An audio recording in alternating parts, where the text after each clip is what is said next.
Hi everyone, welcome to my channel Civil Tips and Tricks for Civil Engineers. In this video, KWA exams, lecturer grade 1 exams, and Kerala PSC exams are useful.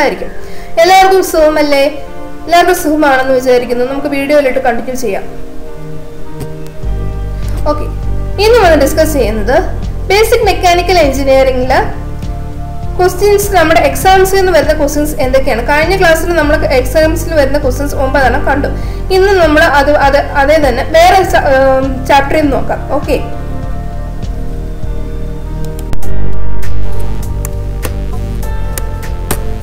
ഫ്യൂവൽസിൽ നിന്നും hydraulic മെഷീൻസിൽ നിന്നും ഉള്ള questions കാണാം.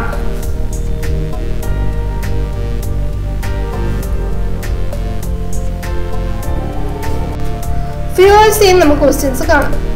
First question vannittu which of the following is known as sign gas? Namak options kaanam.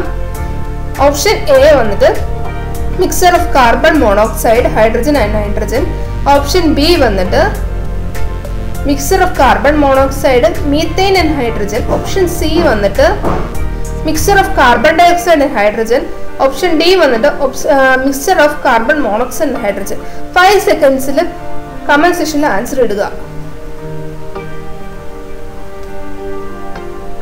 Okay, answer vannittu D aanu, mixture of carbon monoxide and hydrogen aanu. Okay, adane parayunnaanu sign gas.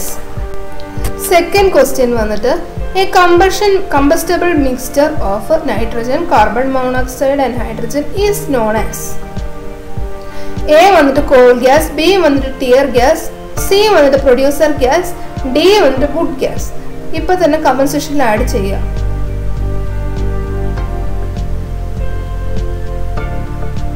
Okay, answer ഒന്ന് producer gas ആണ്. Coal gas വന്നിട്ട് കാലോറിഫിക് gases include ആകുന്നത് hydrogen, carbon monoxide, methane, ഈത്തേൻ, volatile hydro carbons എല്ലാം വന്നിട്ട് call ഗ്യാസിൽ വരുന്നത്. Tear ഗ്യാസിൽ വരുന്നത് പെപ്പർ സ്പ്രേ, പാവ spray, CS gas, CR gas, CN gas എന്നൊക്കെ വന്നിട്ടാണ് ടിയർ ഗ്യാസ് വരുന്നത്. ടിയർ ഗ്യാസ് എന്ന് പറഞ്ഞാൽ നമ്മൾ ഈ സമരത്തിലൊക്കെ പോകുമ്പോൾ ഒരുപാട് സംഘർഷങ്ങളൊക്കെ നടന്നു കഴിയുമ്പോൾ ഇവരെല്ലാം ഓടിക്കാൻ വേണ്ടിയിട്ടാണ് ഈ പോലീസുകാർ യൂസ് ചെയ്യുന്നതാണ് ടിയർ ഗ്യാസ് എന്ന് പറഞ്ഞ ഒരു സംഭവം. ഓക്കെ, തേർഡ് ക്വസ്റ്റ്യൻ വന്നിട്ട് which is also known as fuel in future. നമ്മൾ ഒരുപാട് പ്രാവശ്യം വന്നിട്ട് ഇതിൽ നിന്ന് ആൻസർ ഒന്ന് കണ്ടിട്ടുണ്ട്. ഓപ്ഷനിൽ എ വന്നിട്ട് മീത്തേൻ, ബി വന്നിട്ട് വാട്ടർ, സി വന്നിട്ട് ഇലക്ട്രിസിറ്റി, ഡി വന്നിട്ട് ഹൈഡ്രജൻ. ഇപ്പൊ തന്നെ കമന്റ് സെക്ഷനിൽ ആഡ് ചെയ്യുക. ഓക്കെ, ആൻസർ വന്നിട്ട് ഡി ആണ്, ഹൈഡ്രജൻ ആണ് ഫ്യൂച്ചറിൽ യൂസ് ചെയ്യുന്ന ഫ്യൂവൽ ആയിട്ട് വരുന്നത്. ഫോർത്ത് ക്വസ്റ്റ്യൻ വന്നിട്ട് calorific value of megajoule per kilogram of gasoline fuel is around. Options വന്നിട്ട് A 54.8, B 45.8, C 45.3, D വന്നിട്ട് 43.1. വേഗം കമന്റ് സെക്ഷനിൽ വന്നിട്ട് ആൻസർ ആഡ് ചെയ്യും. ഓക്കെ, നമുക്ക് ആൻസർ എന്താണെന്ന് കാണാം. ബി ആണ് ആൻസർ, 45.8. ഇത് കാണുമ്പോൾ തന്നെ നല്ല കൺഫ്യൂസിങ് ആയിട്ട് തോന്നും, ഒരേ ഓപ്ഷൻസ് ആയിരിക്കും ഇരിക്കുന്നത്. അപ്പോൾ നമ്മൾ ഇത് കറക്റ്റായിട്ട് പഠിച്ചിരിക്കണം. 45.8 എന്ന് കറക്റ്റായിട്ട് പഠിച്ചിരിക്കണം. Calorific value of in megajoules per kg of diesel fuel is around. A വന്നിട്ട് 54.8, ബി വന്നിട്ട് 45.8, സി വന്നിട്ട് 45.3, ഡി വന്നിട്ട് 43.1. 5 സെക്കൻഡ്സിൽ ആൻസർ കമന്റ് സെക്ഷനിൽ ആഡ് ചെയ്യുക. ഓക്കെ, ആൻസർ വന്നിട്ട് സി ആണ്, 45.3 ആണ് കറക്റ്റ് ആയിട്ടുള്ള ആൻസർ. അപ്പോൾ ഈ ഡീസൽ ഫ്യൂവലിന്റെ 45.3യും calorific value of gasoline fuel വന്നിട്ട് 45.8, ഈ രണ്ട് ആൻസർ വന്നിട്ട് നല്ല കെയർഫുൾ ആയിട്ട് പഠിച്ചിരിക്കണം. അല്ലെങ്കിൽ നമുക്ക് രണ്ടും കൺഫ്യൂസിങ് ആയിട്ട് പോകാനുള്ള ചാൻസ് ഉണ്ട്. Sixth question വന്നിട്ട് lowest temperature at which fuel starts to burn continuously when external spark is introduced is. Options വന്നിട്ട് നീഡിങ് പോയിന്റ്, ബി വന്നിട്ട് ഫ്ലാഷ് പോയിന്റ്, സി വന്നിട്ട് ഫയർ പോയിന്റ്, ഡി വന്നിട്ട് പോർ പോയിന്റ്.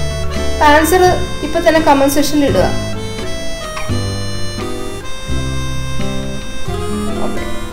ആൻസർ വന്നിട്ട് flash point. അല്ല, flash point അല്ല, fire point. നമ്മുടെ bitumen തന്നെ ഒരു എക്സാമ്പിൾ എടുത്ത് നടക്കും. നമ്മുടെ ബിറ്റുമിൻ വന്നിട്ട് ഒരു ടെമ്പറേച്ചറിൽ നമ്മൾ ഹീറ്റ് ചെയ്യുമല്ലോ. ആ ടെമ്പറേച്ചറിൽ ഹീറ്റ് ചെയ്യുമ്പം ഒരു ഡിഗ്രി സെൽഷ്യസ് ആയി കഴിയുമ്പം നമ്മൾ ഈ മാൻസ്റ്റിക് ഇല്ലേ, മാൻസ്റ്റിക്ക് കൊണ്ടുപോയിട്ട് ഈ ബിറ്റുമിനെ കൊണ്ടുപോയി ആഡ് ചെയ്യുമ്പോൾ അതിൽ നിന്ന് ഇരിക്കുന്ന എയർ വന്നിട്ട് നമ്മുടെ മാൻസ്റ്റിക്ക് കത്താനുള്ള ചാൻസ് ഉണ്ട്. അത് കഴിഞ്ഞിട്ട് കുറച്ച് നേരം കഴിയുമ്പോൾ ഈ ഒരു ടെമ്പറേച്ചർ ഇൻക്രീസ് ആയി തന്നെത്താനെ ഈ ഒരു ബിറ്റുമിൻ തന്നെത്താനെ ബേൺ ചെയ്യുന്ന ഒരു സമയമുണ്ട്. അതിന് പറയുന്നുണ്ട് ഫയർ പോയിന്റ്. അപ്പോൾ അതിന് വരുന്ന ക്വസ്റ്റ്യൻ ആണ് lowest temperature at which fuel starts to burn continuously when external spark is introduced പറയുന്ന ആൻസർ ആണ് ഫയർ പോയിന്റ്. 7th ക്വസ്റ്റ്യൻ വന്നിട്ട് the auto ignition temperature of gasoline compared to diesel. A വന്നിട്ട് higher, B വന്നിട്ട് lower, C വന്നിട്ട് equal, D വന്നിട്ട് double. 5 സെക്കൻഡ്സിൽ answer ചെയ്യുക. Okay, answer വന്നിട്ട് ഹയർ ആണ്. നമ്മുടെ ഗ്യാസോലിൻ ടെമ്പറേച്ചർ, ഗ്യാസോലിൻ വെച്ച് ഡീസലിൽ ഓട്ടോ ഇഗ്നിഷൻ ടെമ്പറേച്ചർ കൂടുതലായിരിക്കും. 8th question വന്നിട്ട് flash point of diesel is in the range of 50 to 70. A option A. B വന്നിട്ട് 70 to 90. ഓപ്ഷൻ സി വന്നിട്ട് 90 to 100. ഓപ്ഷൻ ഡി വന്നിട്ട് 210.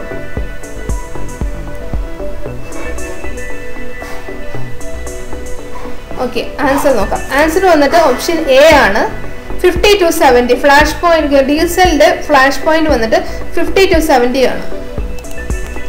9th question വന്നിട്ട് the calorific value of gasoline fuel must be. A വന്നിട്ട് lower ആണോ, B വന്നിട്ട് higher ആണോ, C വന്നിട്ട് variable ആണോ, ഡി വന്നിട്ട് വെരി ലോ ആണോ? 5 സെക്കൻഡ്സിൽ കമന്റ് സെക്ഷനിൽ ആഡ് ചെയ്യുക.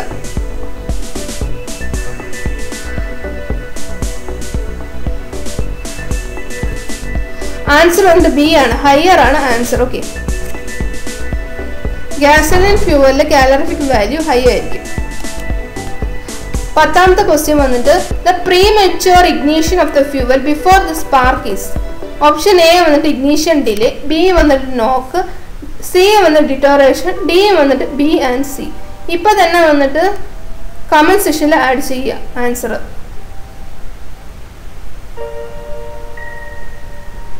ഓക്കെ, ആൻസർ വന്നിട്ട് ഡി ആണ്, ബോത്ത് ബി ആൻഡ് സി. നോക്കും ഡിറ്റോറേഷനും ആണ് premature ignition of fuel before the spark വരുന്നത്. ഓക്കെ, അടുത്തത് വന്നിട്ട് ഹൈഡ്രോളിക് മെഷീൻസ് എന്നുള്ള ക്വസ്റ്റ്യൻസ് കാണാം. ഫസ്റ്റ് ക്വസ്റ്റ്യൻ വന്നിട്ട് the head against which a centrifugal pump has to work is called.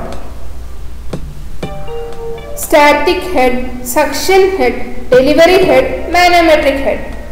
ഓപ്ഷനിൽ കറക്റ്റ് ആയിട്ടുള്ള ആൻസർ വന്നിട്ട് കമന്റ് സെക്ഷനിൽ 5 സെക്കൻഡ്സ് ഇടുക. ഓക്കെ, ആൻസർ വന്നിട്ട് മാനോമെട്രിക് ഹെഡ്. ഓക്കെ, അടുത്ത ക്വസ്റ്റ്യൻ വന്നിട്ട് in a multi-stage centrifugal pumps the pumps are connected in parallel to increase the first one head, second one discharge, third വന്നിട്ട് both, fourth വന്നിട്ട് none. വേഗം വന്നിട്ട് comment സെക്ഷനിൽ answer ഇട്ടേ.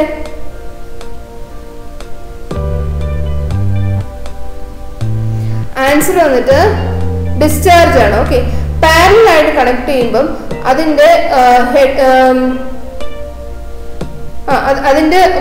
Head വന്നില്ല, അതിന്റെ ഡിസ്ചാർജ് വന്നിട്ട് ഇൻക്രീസ് ചെയ്യും. പക്ഷേ സീരിയസ് ആയിട്ടാണ് കണക്ട് ചെയ്യുന്നെങ്കിൽ അതിന്റെ ഹെഡ് ആയിരിക്കും ഇൻക്രീസ് ആവുന്നത്. ഓക്കെ,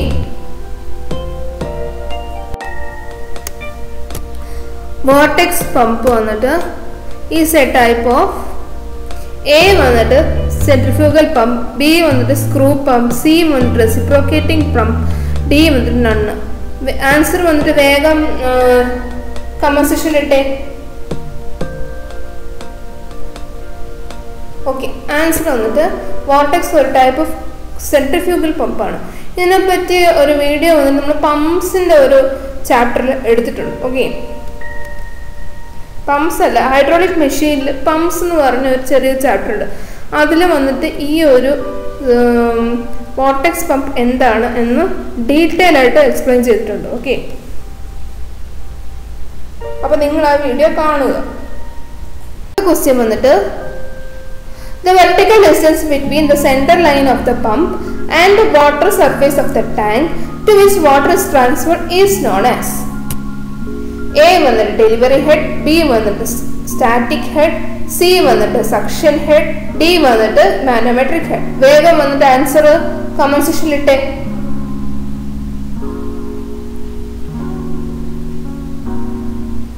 ഓക്കെ, ആൻസർ വന്നിട്ട് എ ആണ്, ഡെലിവറി ഹെഡ് ആണ് ആൻസർ. ഓക്കെ, ആ ക്വസ്റ്റ്യൻ വന്നിട്ട് the specific speed of a pump is defined as the speed of the pump which is working against a unit head. A വന്നിട്ട് produces unit power, B വന്നിട്ട് delivers 1 meter cube per second of liquid, C വന്നിട്ട് produces unit torque, D വന്നിട്ട് none. Answer വന്നിട്ട് വേഗം comment സെക്ഷനിൽ ഇട്ടേ.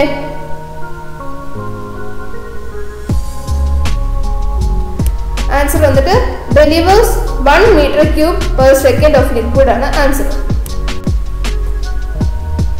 6th question വന്നിട്ട് possibility of negative slip in a reciprocating pump occurs when delivery pipe is short, suction pipe is long, pump is running at high speed, D വന്നിട്ട് all of these. വേഗം വന്നിട്ട് answer comment സെക്ഷനിൽ ഇട്ടേ.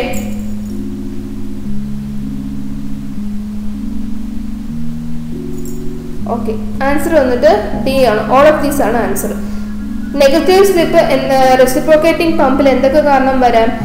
Delivery pipe short ആണെങ്കിൽ, suction pipe long ആണെങ്കിൽ, പിന്നെ അതിൻ്റെ pump running at high speed ആണെങ്കിലും നെഗറ്റീവ് സ്ലിപ്പ് റെസിപ്രോക്കേറ്റിംഗ് പമ്പിൽ ഉണ്ടാവാനുള്ള ചാൻസ് ഉണ്ട്. ഇതിനെപ്പറ്റി ഞാൻ പമ്പ്സിൽ ഡിസ്കസ് ചെയ്തിട്ടുണ്ട്. ഓക്കെ,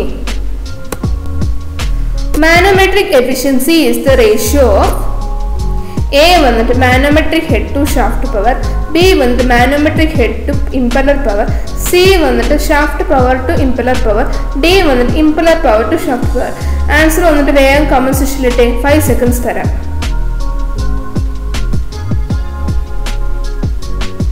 ഓക്കെ, ആൻസർ വന്നിട്ട് manometric head to impeller power ആണ്. ഓക്കെ, അതുപോലെ തന്നെ മെക്കാനിക്കൽ എഫിഷ്യൻസി വന്നിട്ട് impeller power to shaft power ആണ്. ഓവറോൾ എഫിഷ്യൻസി വന്നിട്ട് manometric head to shaft power ആണ്. ഓക്കെ, ഇത് വന്നിട്ട് എല്ലാം കൂടെയും പഠിക്കുന്ന സമയത്ത് കൺഫ്യൂസ് ആവരുത്, കുറച്ചുകൂടെ എളുപ്പ മെത്തേഡിൽ നിങ്ങൾ പഠിക്കുക. ഓക്കെ, അടുത്ത ക്വസ്റ്റ്യൻ വന്നിട്ട് discharge of pump is the volume discharge per second, mass discharge per second, volume input per second, mass input per second. Answer വന്നിട്ട് വേഗം കമന്റ് സെക്ഷനിൽ ഇട്ടേ.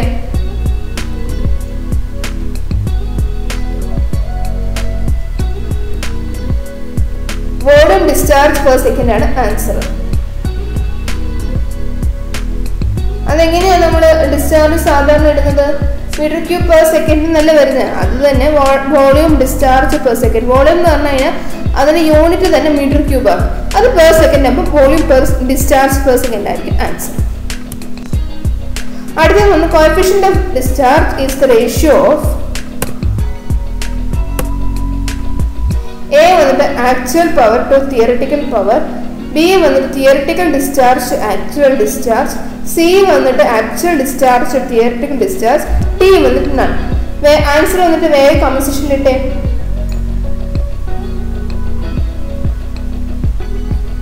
ഓക്കെ, ആൻസർ വന്നിട്ട് C ആണ്, actual discharge to theoretical discharge. Okay,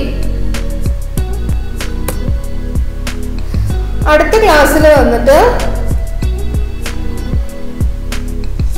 റെഫ്രിജറേഷനും ഗിയേഴ്സിനെ പറ്റിയുള്ള questions കാണാം. Thank you and all the best for your exams.